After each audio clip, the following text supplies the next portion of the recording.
it almost frustrated me because he broke every single rule. Hello and welcome to the Chamber.Media channel. I'm Travis Chambers, and today we're going to talk about how to be lean. And I'm going to talk to you about what I call the Trevor model. Now, Trevor is one of the most unsuspectingly genius clients that I've ever had because he is also the leanest success story that I have ever seen and that I've ever had the pleasure of working with. So Trevor started a brand called Transparent Labs, which was a supplement company, but it had a very interesting message where they would transparently list all of the ingredients on the product and remove all of the harmful or filler ingredients that existed in most of the industry. At the time, this was a very innovative message, but Trevor was smart because he knew that he could outsource almost everything and build an e-commerce company. What was funny is when we first started working with him, I almost was alarmed and almost very judgmental about how many things he was outsourcing.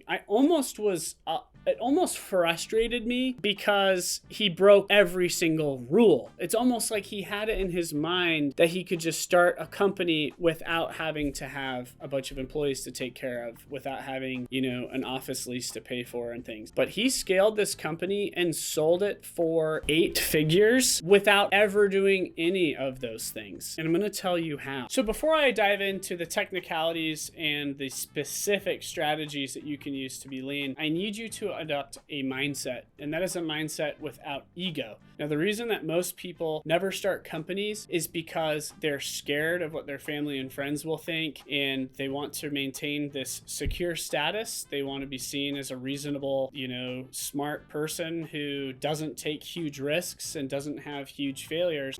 Stop it. Get some help. And so what you end up with is this segment of people who are risk takers, and risk-taking people often have huge egos. And I can just tell you, after working with hundreds of e-commerce founders over the years, they have ginormous egos, as do I. And you have to be able to dial that ego down and check it at the door. Now, what does an ego look like? An ego looks like hiring a bunch of people so that you can say that you have a bunch of employees. It looks like an office with a big sign on the front near the highway where everyone in your local town and city can see it. And it looks like spending money in places that don't make money. I've seen it so many times that people get it in their mind that they're going to start a company and they think that it starts with these things. There's also the issue of an employee mindset, okay? When you're an employee, you have benefits, you have an office, and you have this safe, warm security blanket around you. And when employees go and they try to be entrepreneurs, they just don't know anything about suffering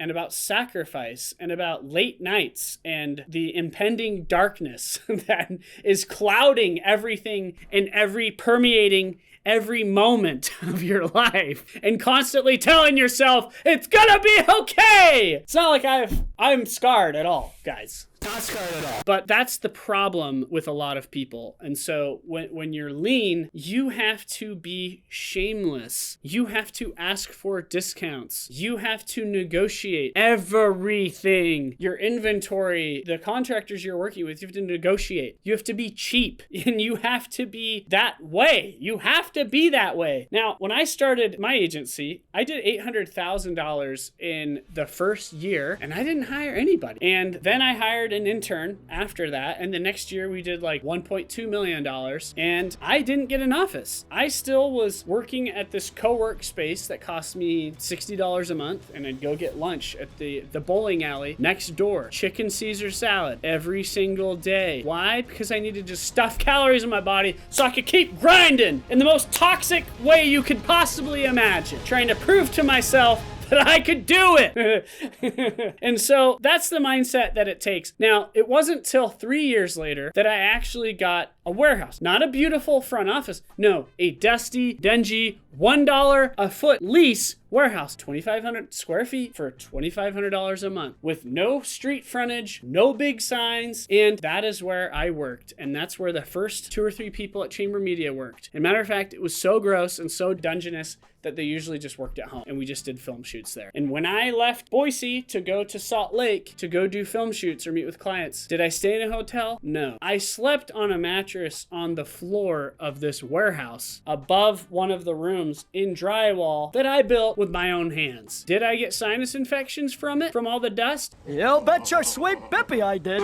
Did I save some money? Yes. Do I regret it? A little bit. It was very painful, but that is what it takes. And then year 4, we got a few employees. And then year 5, we were at like 15 employees. Year 6, I think we were at 30 or 40, and now we're at 125. And that's the mindset that it takes. And that's the mindset that you have to have if you want to truly be lean, okay? Now, let's dive into what I call the Trevor model. So what he did is he went to a 3PL, a local 3PL, and he developed a relationship with the owner of this. And just so you know, a 3PL is a place that will receive your product, warehouse it, and ship it for you. And they often will do packaging and labeling and, you know, quality assurance and some of those things as well. He was able to get a relationship with this guy and get him to actually finance his inventory. So the 3PL actually paid for Trevor's inventory and then held all of it for him in their warehouse, packaged it, labeled it with the SKUs and all of that stuff, the SKU and labeling system, and then shipped everything for him. And they fronted a majority of those costs, and he paid for them on the back end. Now, there's not a lot of people who can pull this off, but if you find the right 3PL and you have the right product and you can talk them into it, then you should definitely try to do this. And then instead of hiring internal marketing people, Trevor just relied on his own expertise. He was an expert affiliate marketer and an expert at SEO. And back in 2015, 2016, those were the skills to have before the Google Penguin update or whatever shut a lot of those things down. So he spent most of his time doing affiliate deals and getting organic rankings on social media. And he was able to grow the company to, I think it was about 2 million a year by doing this, by getting these organic rankings. Trevor was also a genius at brand marketing and messaging. He actually had a failed product before that. He was actually on Shark Tank with some kind of,